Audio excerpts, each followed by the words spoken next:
We need to empower doctors and patients. And Joe, you talked about that 14 years ago in Congress, empowering patients and doctors to make decisions. We don't want to put the government, we don't want to put bureaucrats between a doctor and a patient. The Democrats' emerging bill raises taxes, it rations care, and puts bureaucrats instead of doctors and patients in charge of medical decisions. I don't think a bureaucrat should be between a patient and a doctor. See, I don't want to be that bureaucrat. Me, I think that's exactly where you are in Washington to be that. We can accomplish health care reform while keeping patients and their doctors in charge, not bureaucrats and politicians. The Democrats want this almighty federal government, which doesn't do anything very well except national security, and maybe a couple of other things. They want them to come between you and your doctor. No government between you and your doctor. The Republican Party and conservative politicians have been running on that message, on that proclaimed conservative value forever. They did not just invent that in the last election when they made health reform and the idea that it would put the government between you and your doctor when they made that the focus for last year's election. The slogan that Republicans don't want the government getting between you and your doctor, it is a slogan that goes way back for them, and it has worked for them. What are they going to do with that message in the next election? What Republicans have done with all of the seats they won in the last election is that they've made 2011 the year of the most aggressive rollback of abortion rights since Roe versus Wade. What are they going to do with the "we're the guys who don't want the government getting between you and your doctor" message now? Now that Republicans in legislatures from Kansas to North Carolina to Wyoming to Maine have spent 2011 proposing and passing into law bills to have the government forcibly intervene between you and your doctor under pain of prison.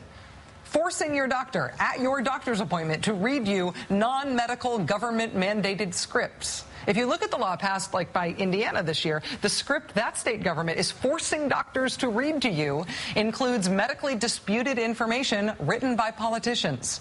It is quite possible, it is reasonable even to expect that your doctor does not believe the information in that script is true or medically accurate.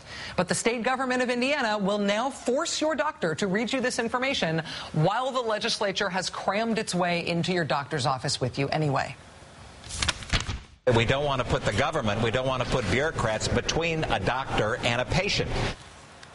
The big intrusive government quality of the anti-abortion Republican governance of this year is something we have reported on before on this show. And it is something some small government conservative Republicans in places like Wyoming, even in places like Florida, have been recoiling against and rebelling against. But those few dissident Republicans are really swimming upstream on this. And now the great anti-abortion ambition of Republicans in 2011 is complicating not just the big government, small government message that Republicans are really going to want to keep on running on. It is also complicating some of the even more basic conservative values they say they are for, the things they say define them as conservatives and as a Republican Party. We need to return to the Reagan years. We need to have fiscal conservatism. We need less government. We need less regulation. Let's reduce burdensome regulations that serve no purpose other than to insert more government into the lives of citizens. Government rules and regulation and red tape. Burdensome government regulations, costs, or red tape. Continuous overregulation by this government. I think that all of us can agree on one thing, and that is, if you're going to do something, don't do this. Don't give a new power to the regulators. I'm calling on Congress to enact a regulatory cooling off period. This idea is probably the most focus grouped, most finely honed, bumper sticker ready Republican message of them all. Republicans want less regulation, right? In Kansas this week, Republican Governor Sam Brown back there signed into law sweeping new regulations. They target the few remaining abortion clinics and providers that are operating in that state. The new extra regulations in Kansas there will regulate where doctors providing abortions can physically practice medicine, where they will be allowed to put their practice. The new regulations will regulate the number of people and even the gender of the people who the new regulations say have to be in the room while an abortion is being done. The government has set up new regulations for exits and for lighting and for bathrooms and for equipment for the clinics, unannounced inspections, annual licensing, a whole new agency with authority over abortion clinics. From a down with regulation, cut the red tape conservative Republican legislature and governor has sprung a red tape manufacturer's full employment program in Kansas. These kind of things are called trap laws. Punitive regulations designed to make it anywhere from really, really hard to impossible for abortion providers to keep their practices open. From the We Hate Red Tape Party, the prescription for these trap laws is death by red tape. This legislative session, Republican governors have also signed trap laws to regulate abortion clinics out of existence in Indiana, in Virginia, and in Utah. So competing with the less regulation thing, what's the only other values message that might be more successful than that for the Republicans? More famous, more focus grouped, more clear, that they're more proud of, that Republicans are even more consistent about than the we hate regulation message? What's the only Republican values message you hear more consistently from them than that? It's we want less taxes, right? Lower corporate taxes. Don't raise taxes. Lower taxes. No one should have to suffer under a tax hike right now while we're hovering around 10% unemployment. Raising the tax rates, to me, is completely off of the table. Everything should be on the table except raising taxes. The safest thing for America would be to have a provision passed this fall that said no tax increase of any kind in 2011. I don't want to raise taxes. Republicans hate taxes. Nothing could be clearer. Republicans hate taxes. On May 4th, every single Republican present in the House voted to raise taxes. To raise taxes as a means of restricting access to abortion. That was H.R. 3, a bill that raises taxes on health insurance as a means of making abortion less available.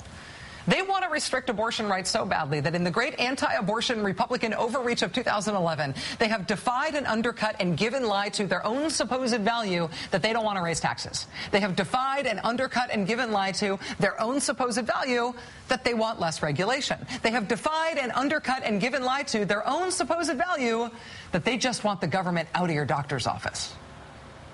The whole next year is about defining what the two parties stand for. The remarkable and radical abortion politics of this year in the states, that is not something that is separate from that national conversation. That ought to be part of that conversation. Joining us now is Connie Schultz, Pulitzer Prize-winning columnist for The Plain Dealer in Cleveland. Connie Schultz, it's great to see you again. Thank you for being here. Thanks for having me, Rachel. I sort of think you ought to believe people when they say what they believe in, what they're for.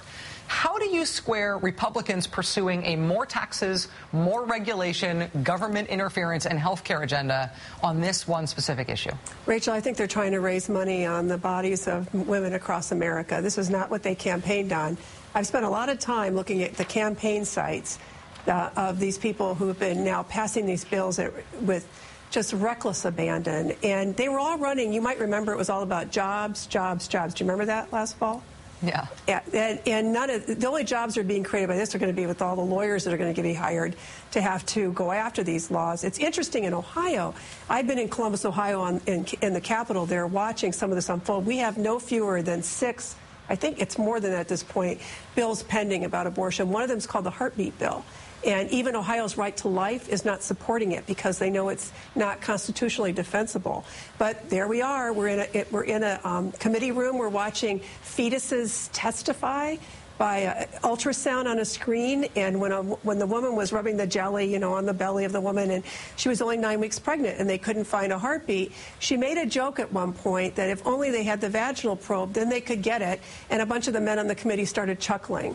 And at that moment, you realize that this has nothing to do with women's health. This has nothing to do with protecting life. This has everything to do with playing to their extremist base.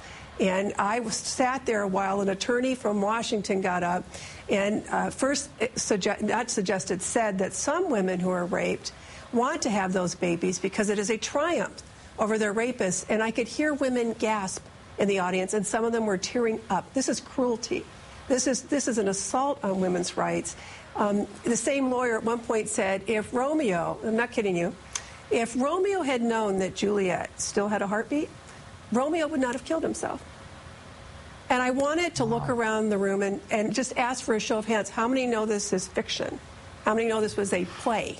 It's stunning to me what's happening. It's hypocrisy. I think what we're trying to do, Rachel, you and I, and so many of us right now are trying to look at for the logic in what they're doing, and there is no logic. They are trying to play to their far-right base, and they're trying to raise money, and it has really nothing to do with women's health.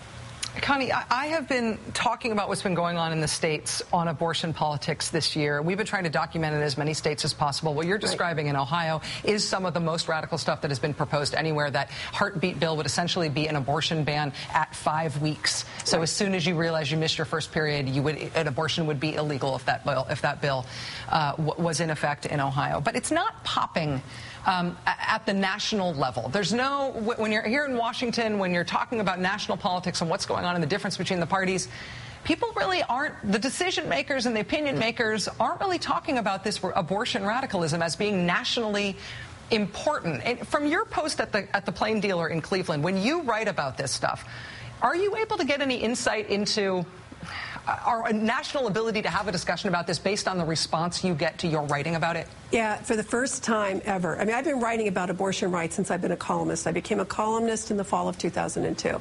I have never had the number of emails and phone calls I'm getting now from Republicans, readers who self-identify as Republicans, who say to me, do not lump me with these nuts. That's basically how they put it, or do not lump me with these extremists. And what I think the Republicans who are shooting for this, I think it's not all Republicans. These are extremists, and they are losing their base. And what it seems to me from the mail I'm getting, from the response and the conversations I'm having, and what I'm starting to hear a little bit about internal polling in some campaigns, it is also causing them to lose independent voters because they did not vote for these men and women in the fall to pull these sorts of stunts in state houses. They voted for them to really bring down the deficit in their states. We have a lot of budget issues in various states, including Ohio, and they had expected them to be spending an awful lot of time figuring out how they're going to create jobs. They did not vote for this circus.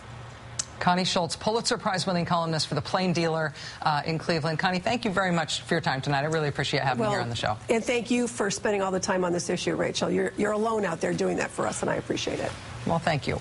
I should say, in the interests of full political disclosure, Connie Schultz is married to a man you may have heard of. He is named Sherrod Brown, and he is a U.S. Senator from the great state of Ohio. Okay, up next here, the best new thing in the world. It comes from Tennessee's proposed Don't Say Gay law. Whatever you think of that law, that proposed law has now provoked a celebrity response so perfect, so poetic, and so satisfying that it is the best new thing in the whole world today. And that is next.